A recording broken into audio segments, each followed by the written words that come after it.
Good morning and welcome back to the Closers Inner Circle podcast with your host, Denise Griffitts and Bengay the Third. We have officially arrived at week 10 in our Sales Infiltration Masterclass series, and the momentum is only growing. Today, we're going to dive into the chapter that begins on page 257 of the Closers Part 2, and that whole chapter is we're talking about advanced closing dynamics and the psychology behind high stakes conversations.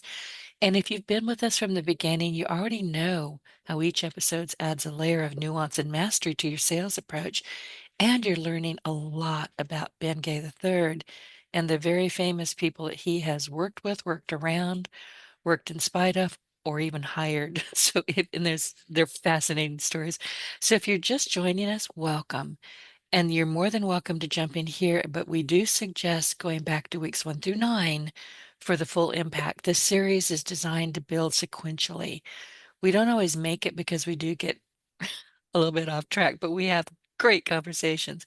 But it's sequentially, just like any truly powerful sales process.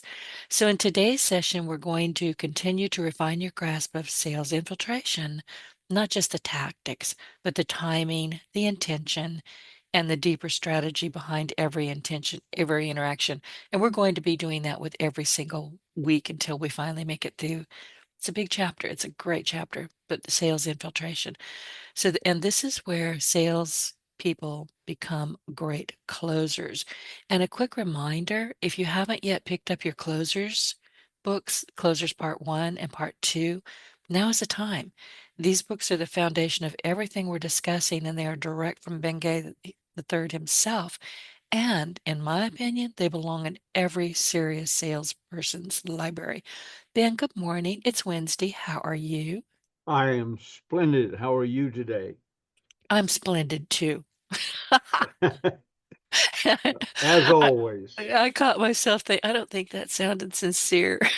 But actually, I'm having a pretty great day. Thanks for asking. Excellent. Well, with the weather you've had down there in Louisiana, I'm just happy you're alive. Although, listeners, you'll get a kick out of this. Every time there's a disaster somewhere, I call the people I know near the disaster and ask if they're okay. The response is usually, "Yeah, why do you ask?" Yeah, same here. You Yeah, were telling me last week that we had this terrific storm, and I was looking out the window going, nope, no storm, nothing. yeah. Parts of your state were getting a foot of rain every I 24 know. hours. Yeah, I was outside looking at the trees. It was beautiful. They had a 5.2 earthquake in San Diego yesterday or the day before. Called several of my friends. You okay? In California, 5.2 isn't a killer unless you're standing in a china shop under the wrong display, but you okay? They go, yeah. Why do you ask? You just Yeah, had an earthquake. I Oh, had the really? same. I texted a friend of mine, she used to work with Tony Robbins, and we do a lot of chatting back and forth. And I said, "Are you okay over there?" She goes, "You're the 14th person." I said, "Well, I should have been the first," but she said, "No, we're fine." Was that the earthquake one? Yeah, yeah, there Yeah, was an earthquake. yeah, She said, "We didn't even know it happened until somebody saw it on Twitter." yeah. Until people start calling and asking. Right, And right. we had a lot of fires up here in Northern California. Not as bad as Southern California, but had quite a few. But except for it got a little hazy and burned up near the property line of my brother-in-law, but he lived way out in the country, so that's not terribly surprising. I didn't see anything. The occasional fire truck speeding by on the way to it, I guess, but everybody was convinced that we'd lost everything. Our houses had burned down Right. and so on. So, knock on wood, these things don't tend to affect us or my friends, and apparently your friends. No, seriously, turn off the Weather Channel. And if Jim can Yeah. if Jim Cantor is showing up, we just laugh. It used to be people, and this goes back to Hurricanes Katrina and Rita, which I lived directly between those two storms, and we would panic. Oh my God, Jim Cantor is in Louisiana. Now we're like, oh, he's back. So nobody believes any of it anymore. I'm telling you, I just watched my dog. If she's upset, then I'm willing to pay attention. But if she's fine and she's snoring through it, there's nothing happening. That's exactly the uh, the earthquake I saw on television on the news, but down there closer to where it was, the earth started shaking, and before humans knew it, the elephants in some sanctuary raced into a circle, put the young I ones saw in, that. yeah, Yeah, put the young ones in the middle right. and circled around them to protect them. And then Seriously, people watch the felt the earthquake. animals. Yep, Yeah, humans don't know spit about meteorology or climate change if you believe in that. You just watch your animals. I it's used to watch amazing. when I lived way out in the country, I would watch the cattle when I was driving in because I lived in a gated community.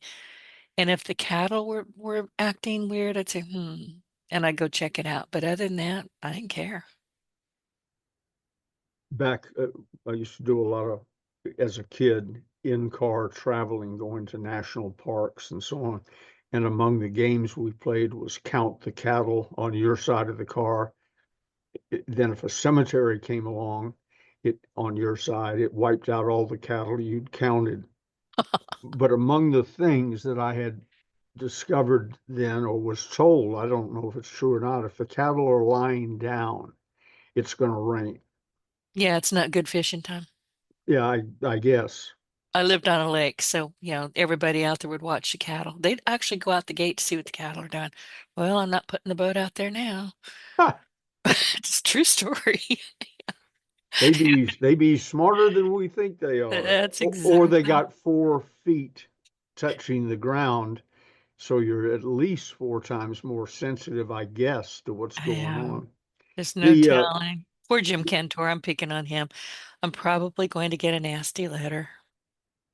Well, it leads into a couple of questions that I had. Some of these are based on we either talked about it here or I wrote about it on Facebook and didn't write well enough where they fully got it. So I'll try again. One was that I think this was Facebook. I had recently posted, if you want to prove to your friends, neighbors, and relatives and clients that you're stupid, wait till there's something really important going on television or wherever.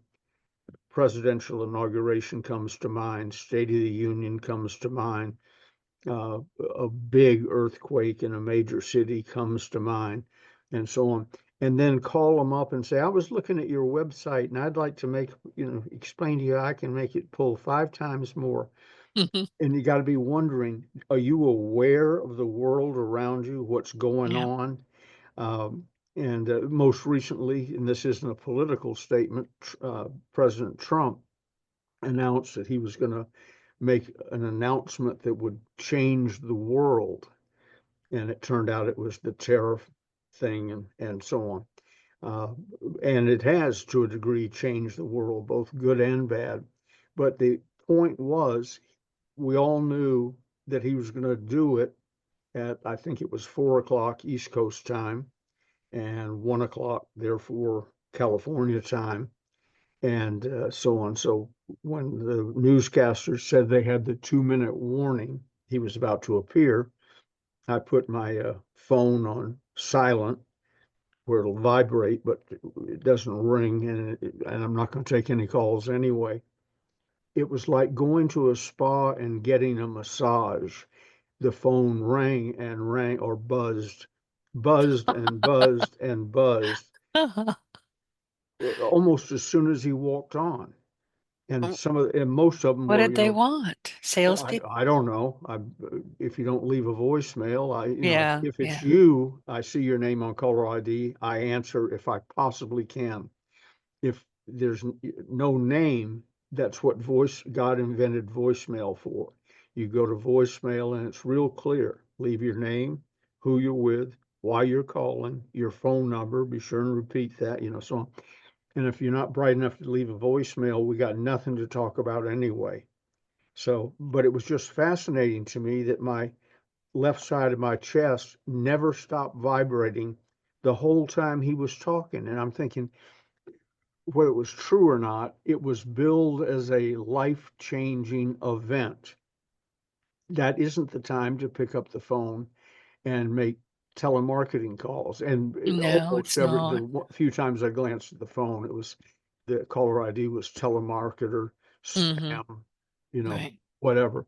So the note for the for today is be aware of what's going on around you, and if you're making out, for instance, there's lots of other ways you could do it. That would not be a good time to knock on the front door of somebody's house with your vacuum cleaner, but be aware of what else is going on in the world, and A, don't interfere with it, and B, and there are not that many of them, so it's not like I'm putting you out of business. And be aware, it makes you, if you're calling on a semi-intelligent, informed person, it makes you look stupid. I had numerous calls the last time, I forget who it was, I guess it was Biden, President Biden gave his State of the Union talk. I don't care who the president is, whether I agree or disagree. I want to hear the State of the Union. I want to know what he or she is up to. And so, Or in his case, read the transcript. yeah, yeah, Bless his heart. he returned to the speaking stage yesterday, as you probably know, I in do. in Chicago. And I thought, oh, I'd forgotten how bad he was. But Yeah. but He's in such poor physical condition. He shouldn't yeah, be doing that. But yeah, no, that's just my opinion. well, we've all had people like that. That there came a day when my mother-in-law lived in the guest house behind our house, and she'd hit the frame to the garage door. Of course, she said she never did, although there was white house paint on the bumper of her maroon Buick, and there was maroon paint on the door frame, which I suspect came from the Buick. So we finally had to go over and take the keys away from her, and that is difficult, but when you get to a certain state, it's not age, it's mental condition, which can come on. I have a friend who's almost 100, drives all over the place, and it's not a problem. Mentally sharp, a little slower than they used to be, but mentally sharp, doing great. And she, at almost 100, does the driving because her husband at 90 something can't be trusted to drive anymore. So, it, I told him one day, I said, rumor has it you're getting a divorce, which was not true. And they knew it, and they laughed. And I said, well, I'm telling everybody, we're going to stay together until all the kids were dead. And, Ow. but Okay, that was just wrong. Smack yeah, yourself in the it head. is, it's wrong. Yeah. The, there comes a time when somebody needs to come out and take the keys away, Oh yeah. especially if the keys are the codes to the nuclear weapons launch. That would be, And there you have it. Yeah. even before the car keys, Yeah. get the code book. So anyway, lesson there is be aware of what's going on and don't look like you're not aware of what's going on. And as you're picking up the phone, if you have a television nearby, we have one that's always on in the office. Like right now, the sound is muted, but it's on, and they're talking about the White House criminal contempt over the flights where that guy was flown to whatever. But if it was World War III, I'd know about it. I might even say, Right. Right. Denise, Yeah, you could text me. Let yeah, me know. any I don't chance turn we the could TV cut on. this? Any chance we could cut this short? Well, no, but yeah, yeah, Yeah. maybe so. I say we wait it out and just blow up at the same time. So, but So yeah, it's there's interesting. But I that. agree with you. And another thing, and this used to happen, it doesn't happen as much because now, people are more paying more attention to their caller ID. If I call you, I'm blocked. So I have to actually unblock you to call you, which I've done in my phone. But yeah, I would hate it because either I or my former husband would call somebody, it was the wrong number. And I would always say, I'm sorry, it's the wrong number. They'd call me back. Who is this? What? What? Okay, you're too stupid for me to spend any time with. You have a good time now. Good day. Yeah. I Have a would nice LMA day. them today. You have a nice day now. Here, just hang up on them and then block them. But people are funny about phone, and they're funny about not being aware because that phone, this is just my observation, seems to be all of their focus Hmm. these days, which I find frightening. We go to a restaurant that has a no phone policy. They have little cubicles you can put your phone in, but you don't take them uh, to the table. And I thought it was so nice to look over and see a couple, if not deep in conversation, at least not their nose each stuck in a phone like the other one wasn't there. So I established a rule um, that uh, unless you have an outgoing emergency, if you where you got to call somebody because we have a shooter in the restaurant or something. Short of that, if you pick out your phone, the next thing pick up your phone, the next thing I do is call the waiter over, and I said that'll be a separate check right there. Hmm. That's not on me. I have And a similar thing because I cook. I always do the holidays, and I'm the best cook, and I have a really nice house for that kind of thing. So everybody comes here. And way early on, I would tell people, leave your phones in the car. And I don't mean just turn it off, put it outside. I spent 2 days cooking this meal. You're going to enjoy it. You hear me? And they put the phones outside. So now they know not to pick up that phone when they're in my home. They know better. and ask you, this comes under the stupid calls thing. Ask yourself, is there anyone on the planet who might call me for which I would impolitely interrupt a conversation or dinner or what have you? The only exception I make is with Gigi as a mother, biologically of one of our five and emotionally attached to the other. She can leave hers on buzz where nobody sees it and sneak a peek at it just in case her biological son in particular is in a jam or injured or something. Uh, and I just made I don't tell everybody I made an exception, but that is an exception. Well, Uh, and I wanted to go a little further with that because I have actually seen salespeople. We may be in a restaurant. Let's go back to the restaurant thing. But all of a sudden I'll see people and boy, I have actually left restaurants because these people who were clearly salespeople, they'll put that thing in the middle of the table and put it on loud and they're screaming in the phone. And I've been known to walk out and just say, I don't even want the food. I'm not paying for it until you do something about these people. I'm never coming back. But you see that in sales too, a lot. That phone is their lifeline apparently. And I think that's a very poor idea. I've had salespeople call on us, and as he or she, it's usually a he, sit down. They take the phone out and put it on my desk between us. Why? Well, I've said to several people, why are you doing that? Well, in case I get a really important call. If you get a really Oh, important call, it better be more important than this conversation, because it's going to be our last conversation. Turn it off or leave. Your choice. mm-hmm. Right. So, And what uh, if they're recording you without permission? That oh, I hadn't happens even thought too. about that, but Yeah. yeah. They may be recording the whole conversation because they're too lazy to take notes or strong mentally enough to remember what they're telling you or promising you or trying to convince you to do. Well, Think about that. the whole point of that conversation was in and out. The phone is not your friend except when you're using it deliberately and showing people that you're disinterested in major important events is not smart because they apply that lack of intelligence to everything else that's going on. Then I got a question about you and I were talking about it's showtime one day, my attitude when I leave the house and or the office or if I'm in a hotel, leave the suite to go down and give a talk.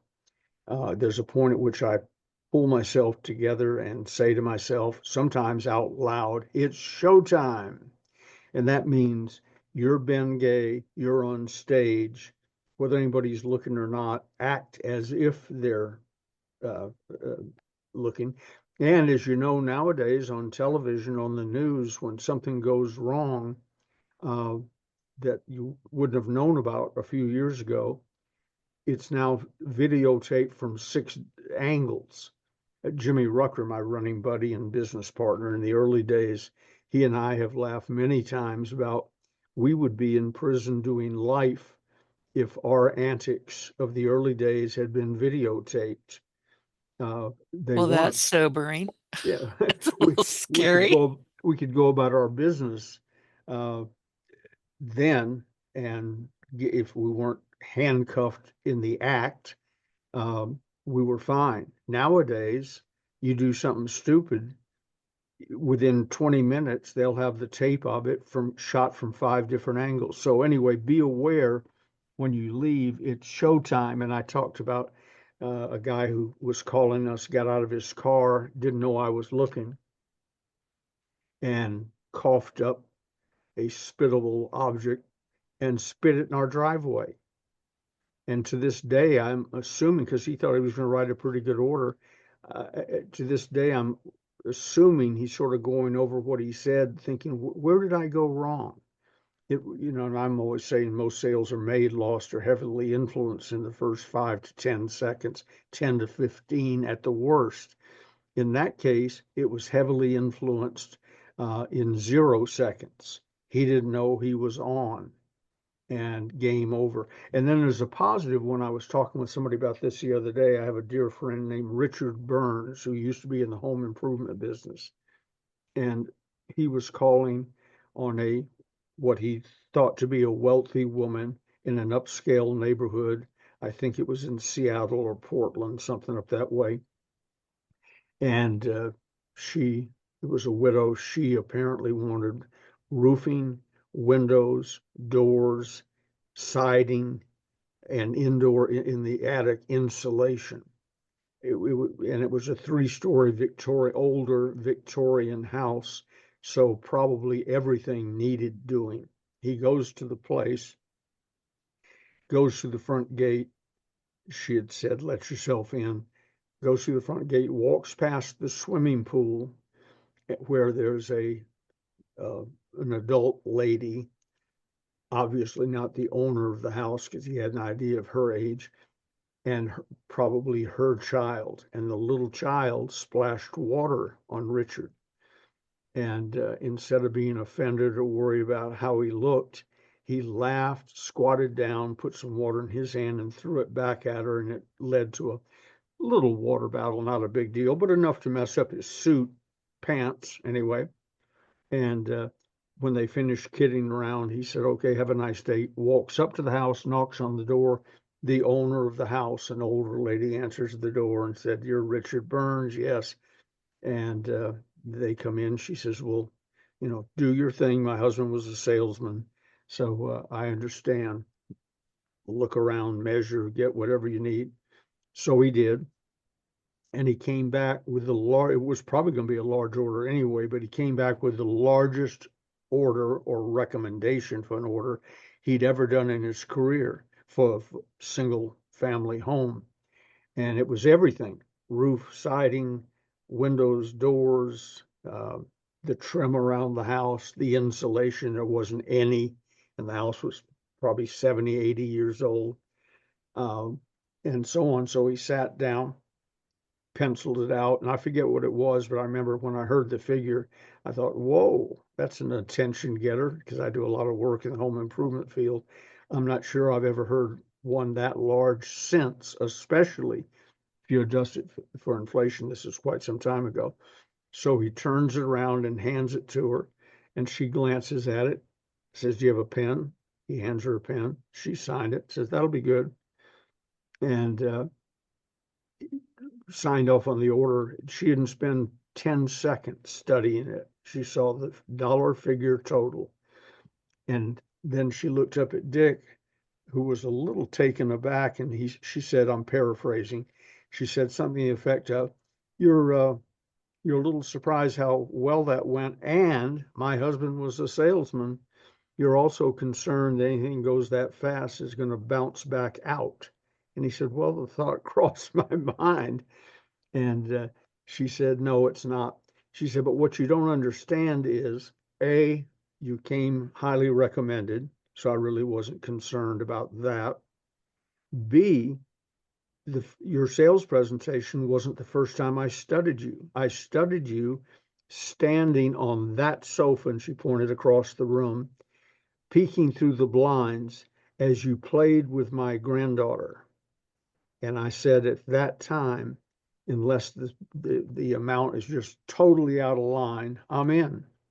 So she said, before you measured, before you made your sales presentation, before you did your calculations, the sale was made because I was watching you when you didn't know you were being watched. That's it. It's showtime. And Showtime, I don't know right? if Dick said that to himself or not, but that's the kind of guy he is. If you woke him up in the middle of the night, he would wake up prepared to do business with you, in a good mood, etc. And the reason all that came up was you and I talked about the guy spitting in the driveway. Uh, I was next door at the guest house where my mother-in-law used to live when she was alive, and we now rent it out to one of our boys and his good friend. And he said his name is Andrew, but he goes by Drew. Drew said, "Did you ever watch Tony Soprano, the Sopranos, Tony Soprano?" And I said, "Oddly enough, I guess I'm the only one in the country who's never watched an episode. I know that No, it, I'm the other person. I okay. know of it. I've never seen it. Well, it's one of those things you know of because you've heard it and you know that they were probably Italian mobsters and so on." And I said, so what's the point? He said, well, when you come over to feed the fish, it always reminds me of Tony Soprano feeding, I don't know what it was he fed in the series, ducks, swans, something. Always reminds me of Tony Soprano feeding we'll say ducks. And I said, how do you know I'm feeding anything? He said, oh, I watch you through the back windows, which I thought, because the way the sun set, are always shut. Turns out I had walked over there in my bathrobe to feed the I'm fish not in, laughing at you. I'm laughing with you. yeah, to feed the fish in what we call the fish pond. It used to be a swimming pool till I noticed I was spending 300 or 400 a month to keep it clean and nobody was swimming in it. So I got some fish and it's turned into a fish pond. And I said, what do you mean you're watching me feed the fish? He said, well, you come over uh, Monday and Saturdays, usually afternoon, because the fish prefer the sun up, apparently. And then you feed them. And today you remind me of Tony Soprano because you had on your bathrobe and your hair wasn't combed and you didn't have on your hat. And he goes through this whole thing. And I thought, oh my God, I've broken my own rule. It's It wasn't showtime. showtime. Yeah, it's It was showtime, commercial time. It wasn't I showtime. guess.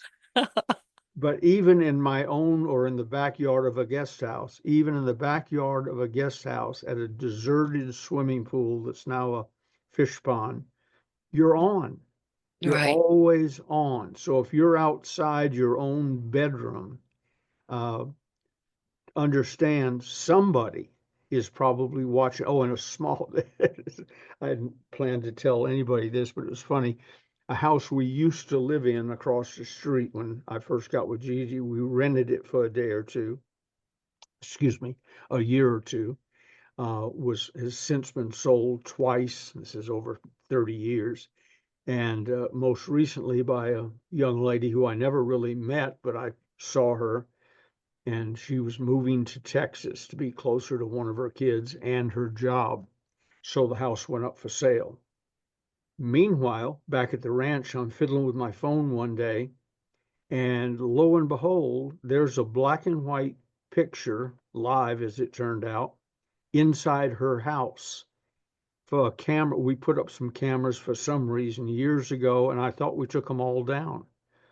But apparently not, because there was a picture until somebody walked through it. I wasn't sure whether it was a still or a moving picture, but a picture of the hallway running from the front door back through 3 bedrooms in a camera that was still on.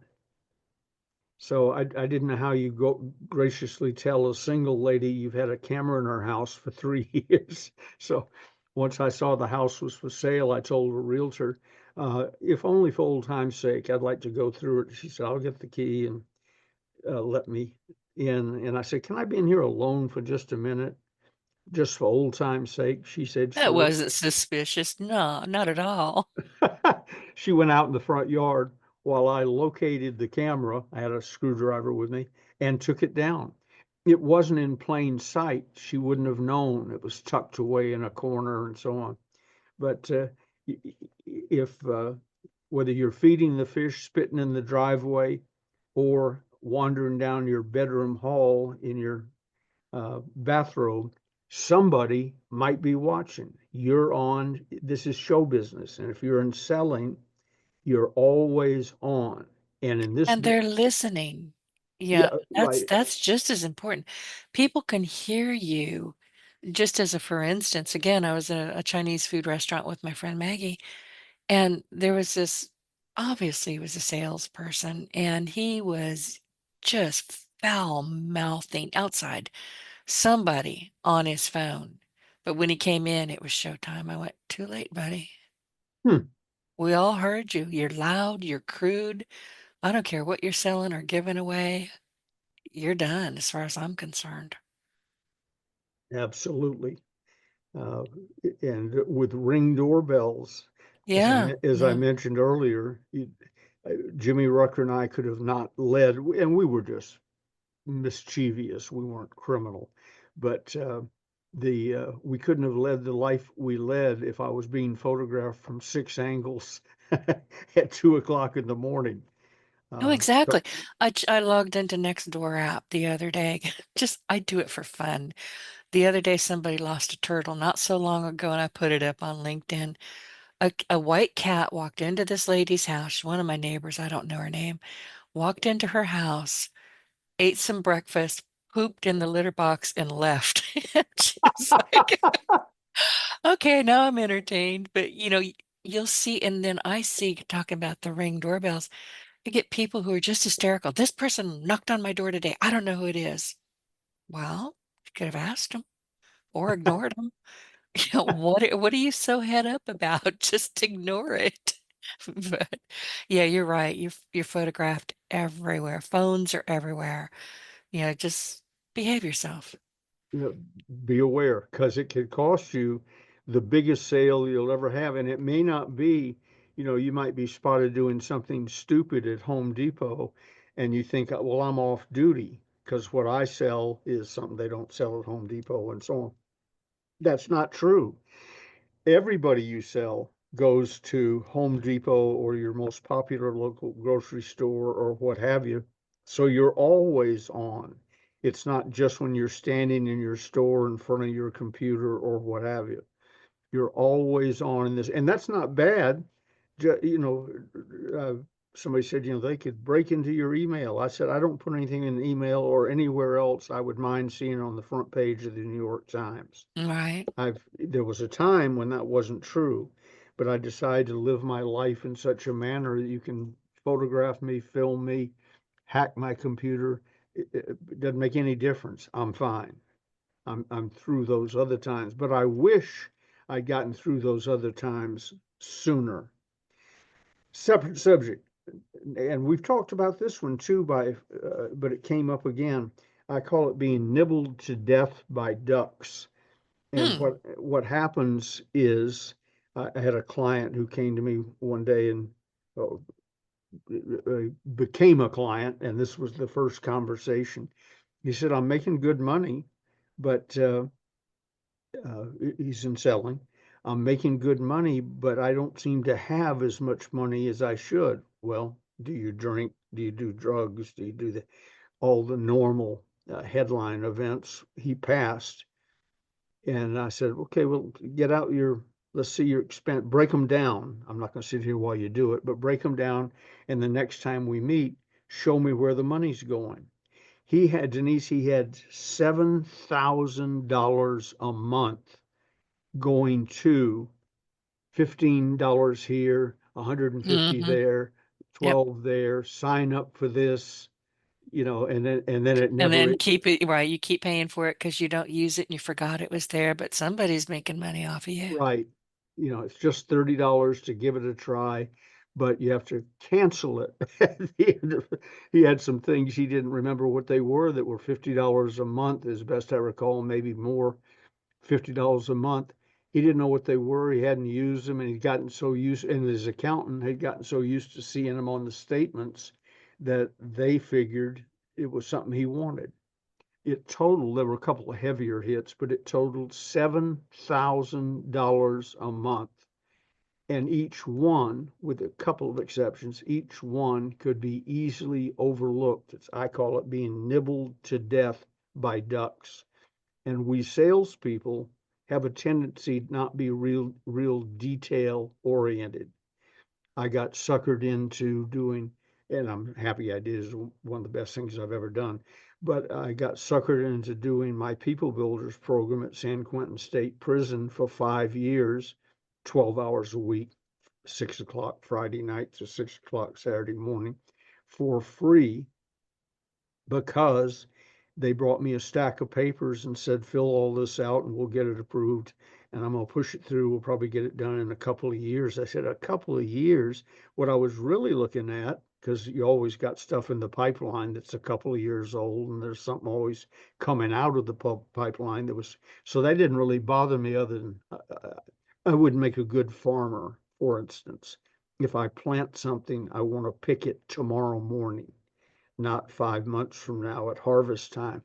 So, but it wasn't the time so much as I looked at that huge stack of papers, and I didn't want to fill them out. I'm a salesperson. Usually we're not detail oriented. In fact, if we are detail oriented, we're not one of the top salespeople, whoever we are. They're the people you have to hire. I had several salespeople. I gave up trying to turn them into efficient business people, but they were great salespeople.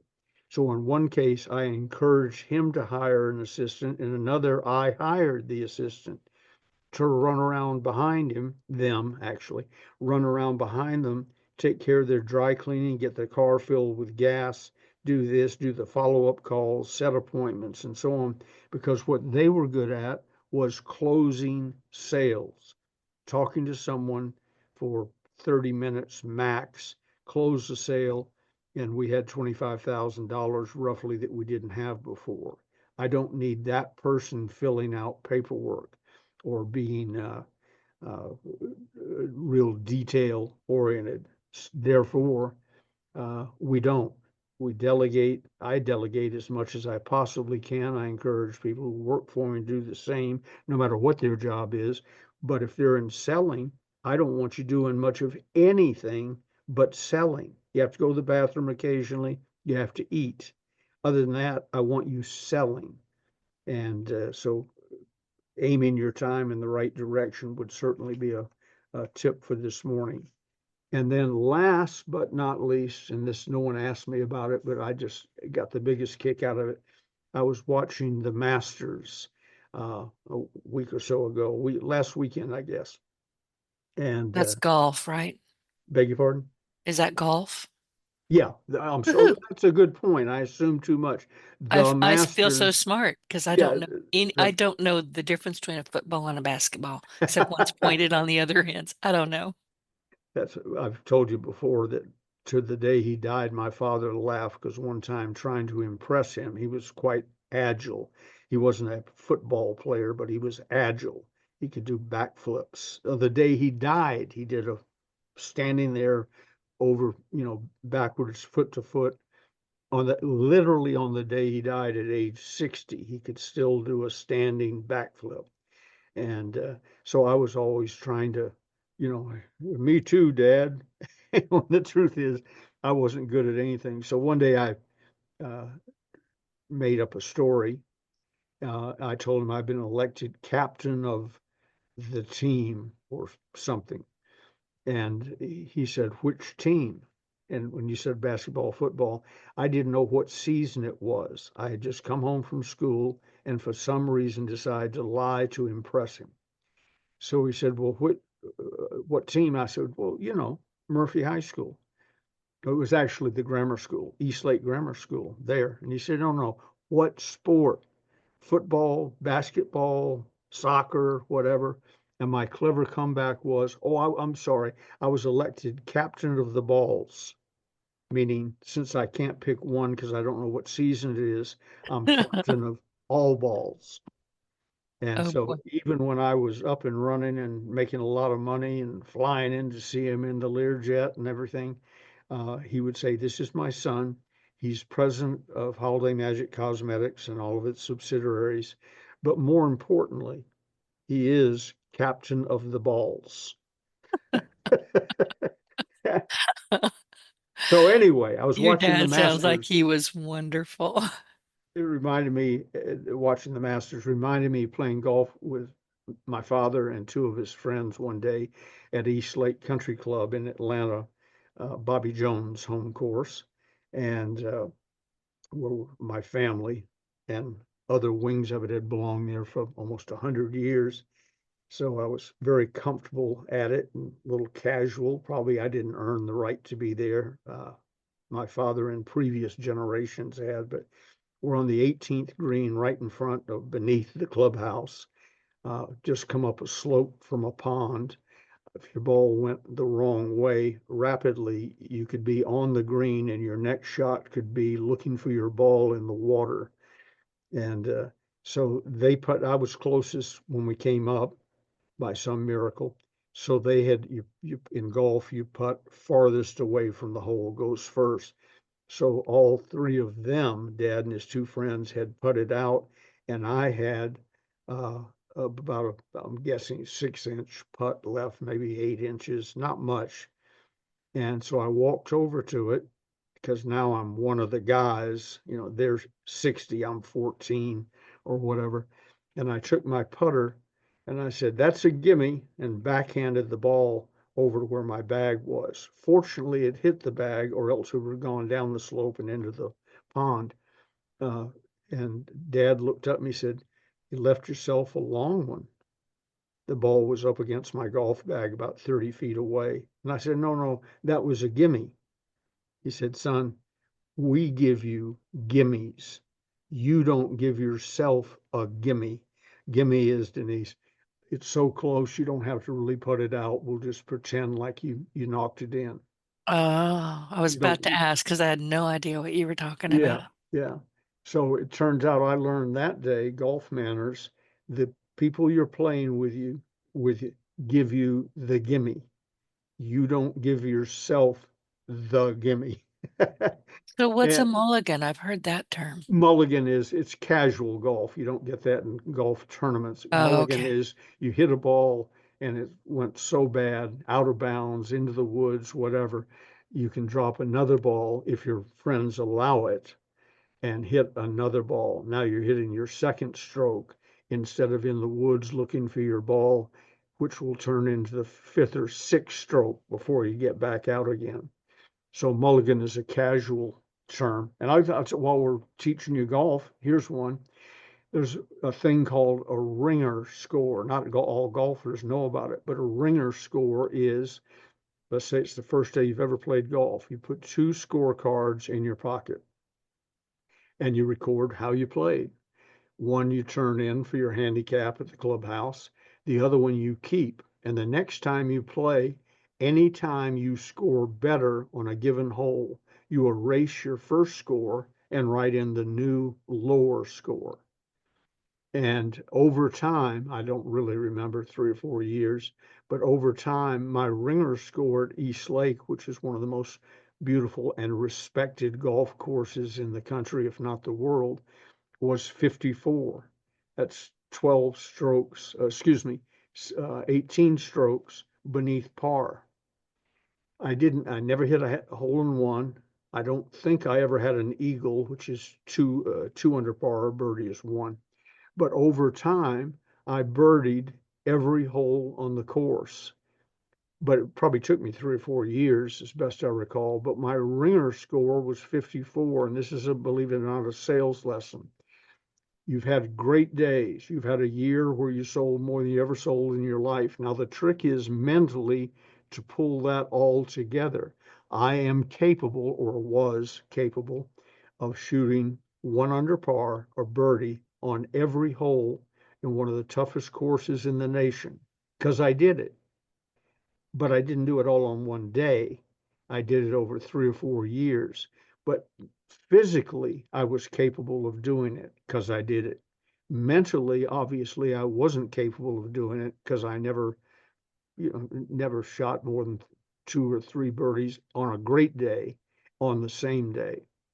So now uh, gimmies, And mulligans, right. mulligans, and ringer scores. What I don't know though is why so many salespeople spend so much time and money on a golf course. I Well, live in the you deep south. I mean, I'm right smack in the middle of oil fields and Cajun country, and every salesperson I knew or every small business owner that I knew, they made some heck of a whomping deals on the golf course. I never could understand it because you're out there, you're chasing around a little white ball. I don't get it. I just don't. But apparently that and going, we have what we call camps down here. Everybody's got, it's, I guess anywhere else they'd call it a fishing shack, but they're camps. And that's where you go to drink and barbecue and, just do things you probably wouldn't do at home. But, between the camps and the golf, that's where the money was made around, or probably still is. I was going to say, yeah, it looks more casual than it is. Great friendships are formed on the golf course. One of the things people who play a lot of golf love about it is those are their buddies. They trust each other. And if they don't, everybody knows who the cheater is. Uh, How do great. you cheat in golf? I mean, you're right out Well, there in here's the an open. example. Bobby Jones, many would say the greatest golfer that ever lived. Others would argue it's Tiger or Jack Nicklaus or whatever. But Right, right. as an amateur, he's the only person who's won the four great tournaments that were available to him all in one year. And they all sat in the trophy room at East Lake Country Club for years. I used to admire them and admired Bobby Jones himself. By the time I knew him, he was an older gentleman on canes, sometimes in a wheelchair, but he was a prominent Atlanta attorney. And he one day was playing around. He never turned pro, so he won the U.S. Open, the British Open, the U.S. Amateur, and I don't know, maybe the British Amateur, but the four biggest ones an amateur could play in, won them all in one year. One day he's playing golf. He hits a ball into the rough, down into the woods, uh, but he knew right where it went. His caddy didn't go with him, and he walked down, took a 9 iron or whatever, went down to his ball, hit the ball up on the green. As the story goes, that's not really important, but hit the ball up. Then when he went to write in the number for that hole, I'm making up numbers, but let's say he wrote down a 4, and the caddy said, "No, you were a 3." I think he wrote down a 5, and the caddy said, "No, that was a 4."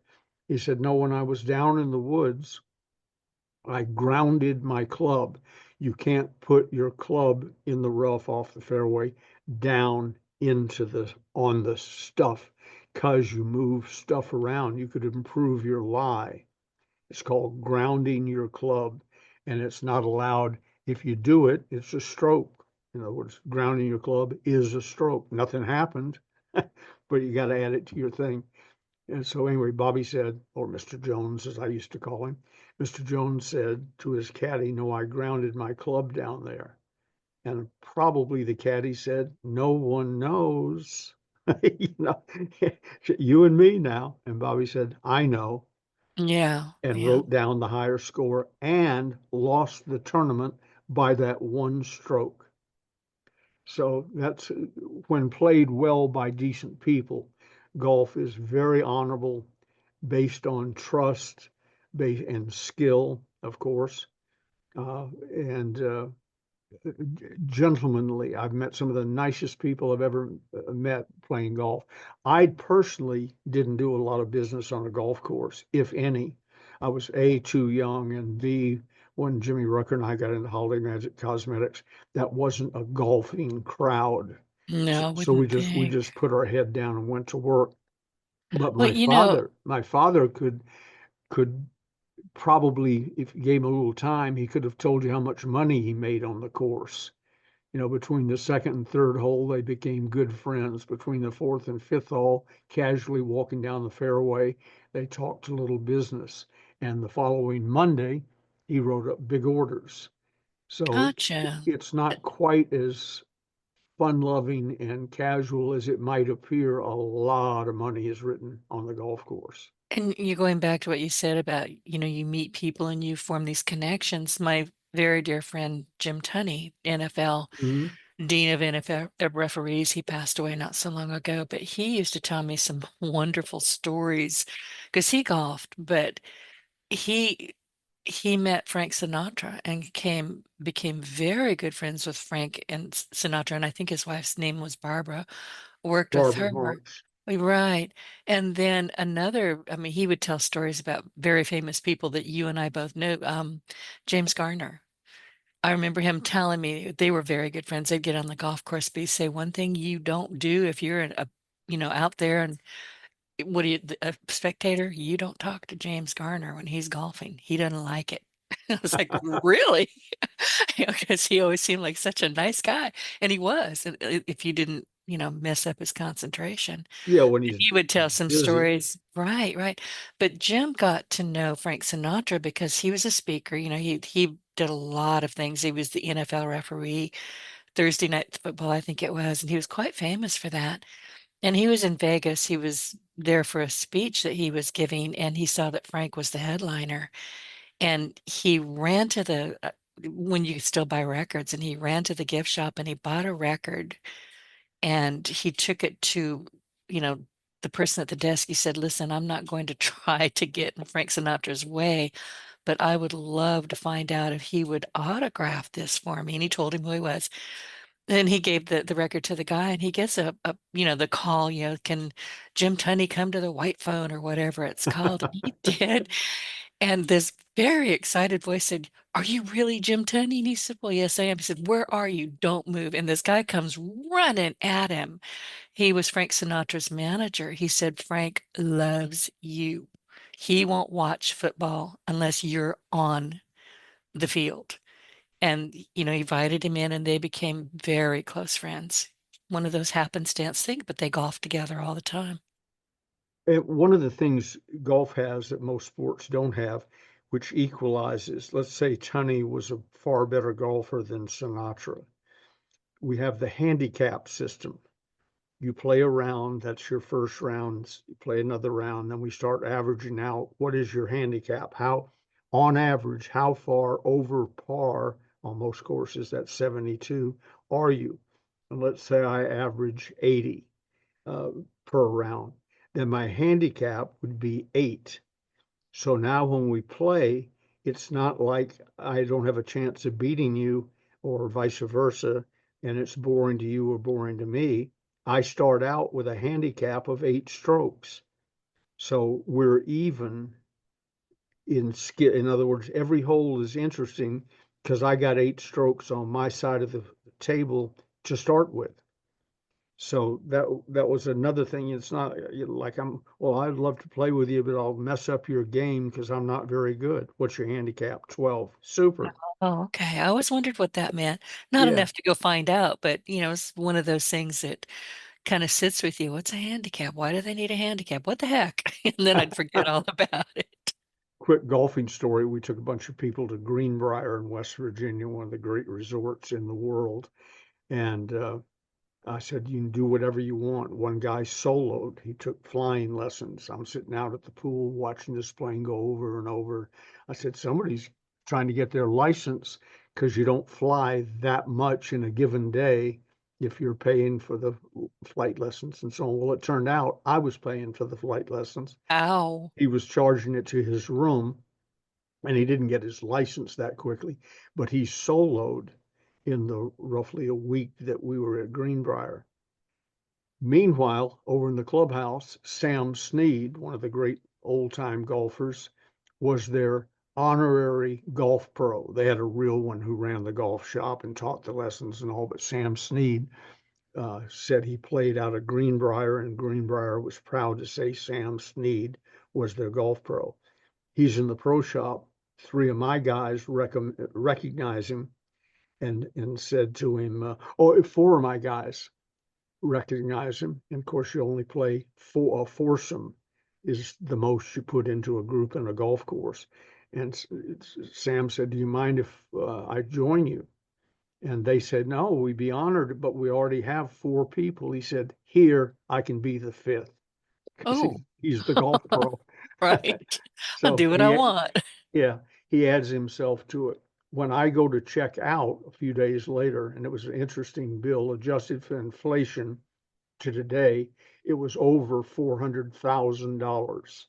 Did you cry? I'm weeping for you. No, but I was concerned that the card would clear. It was Yeah. it was between 40 and 50,000, but this is 30 plus years ago. So in today's money, it'd be four or $500,000. And I gave my American Express card, and I think my hand was shaking a little bit because there's a bunch of distributors standing around who want to know how big was the tab and how do you pay for that, you know. Yeah. And so the guy takes the card, goes in the back, comes out, hands me the phone from under the counter and says, "American Express wants to talk to you." And I thought, oh God, this is going to be humiliating. I had great credit and we were doing well, but I'd never put that much money on anything unless I was getting a house for it. And so I picked up the phone. I said, "This is Ben Gay. How can I help you?" And they said, "Just need your mother's maiden name." So I gave it to them and they said, "Okay." Hand the phone back to the manager, and he approved it, and we were gone. Uh, but I went from cold sweats to thank God I remembered my mother's maiden name. I know, huh? Somebody asked me one time what my grandmother's maiden name was. I never knew it. What's the next question? I have no Yeah. idea. What's the name of I my childhood dog? Yeah, it's dog. That's all you're gonna get out of it. We are out of time. So this really has been about sales. So we didn't wander too far off the path, but before we get Let, going, let me have give you any the punch. final Let me thoughts? give you the punchline Sam Snead story real quick because this is about sales. That little "May I play along with you" translated over to $500 per head for a playing lesson from Sam Snead. And Oh, that's let's see, 1,000, that's 20 in today's money, that's $20,000 that Sam closed the sale on. They didn't understand they'd bought, but they had bought $500 a head for a playing lesson. I said, "Well, do you learn anything?" And they said, "Well, it was interesting seeing him swing, but he never talked to us about anything." hmm.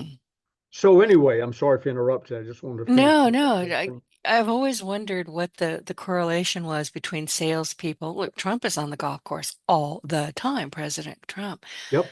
And one of the most famous stories about him right now is when somebody didn't want to take their illegal immigrants back. I can't remember, Bolivia, maybe. I don't remember which one. And within 20 minutes, they were backing down, going, "We're sending a plane." He did that from the golf course. Mhm. I think it was Bolivia. He Don't. also ordered a strike on some area, I don't know, Somalia, someplace, ordered a Hmm. strike on the sixth hole, put it out, took the call, said I wasn't there, but said do it, Right. and took out a bunch of people and buildings and weapons, and then went to the next tee and teed off. You never want to let business get in the way of a good golf game. Yes, that's the point.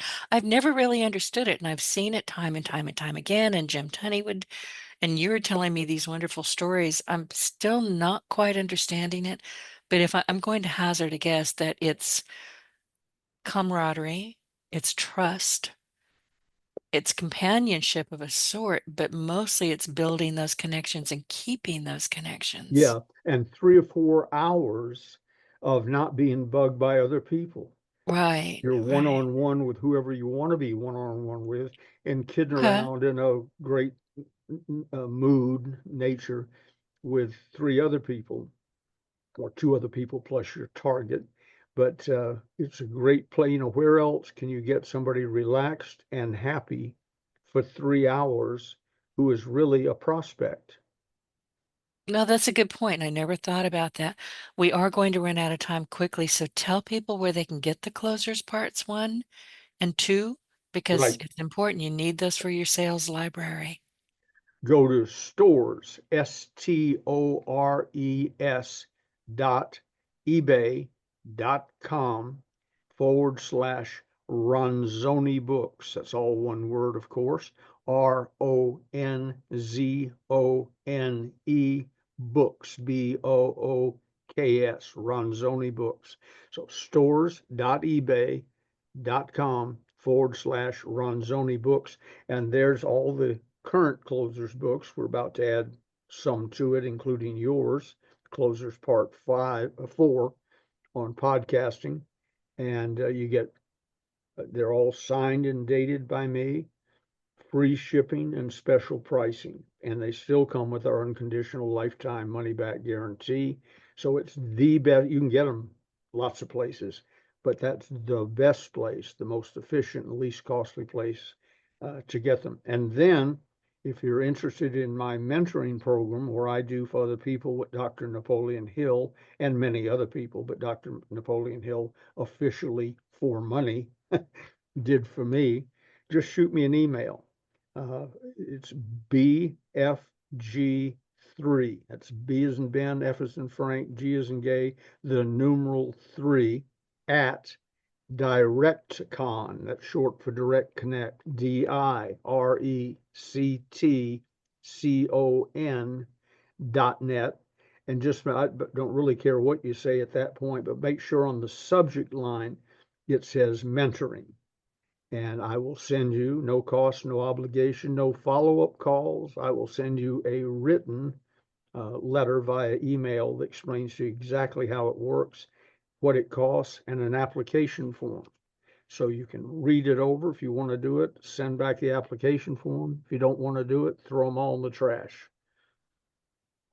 Got it. Well, listen, everybody, thank you for spending time with us today on the Closers Inner Circle podcast.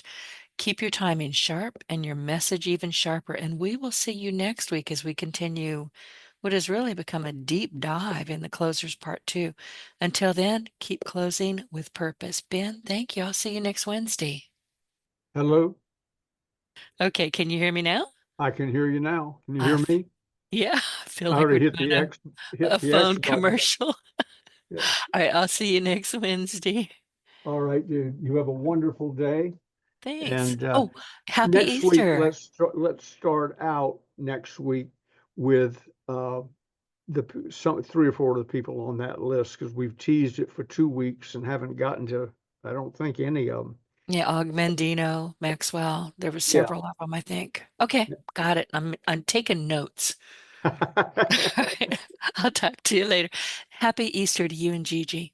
Same to you. We love Thank you. Have a great you. day. Love you too. Bye. Bye.